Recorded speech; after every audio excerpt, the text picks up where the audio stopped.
స్వచ్ఛమయ్యొచ్చినాడిలా ఎన్నేళ్ళ నిద్దురా తీరిందే నీ కల మంచి నీళ్ళిద్దురా ఎదురుండే నీ దొరా ఎదురు సూపులకు ఎర్రగైనవి కళ్ళు ఎదవారాలకు బక్కాగైనది ఒళ్ళు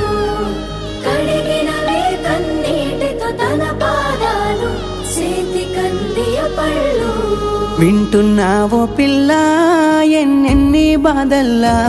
పడ్డంక ఒక్కటైతున్నామే నువ్వు నేనిలా వింటున్నావు బావా ఎన్నెన్ని దుఃఖాలే దిగమింగి ఒక్కటైతున్నామే నువ్వు నేనిలా కోపమచ్చి మాటలంటని చెయ్యి లేపి దెబ్బ కొడతని అలిగి నువ్వు పోను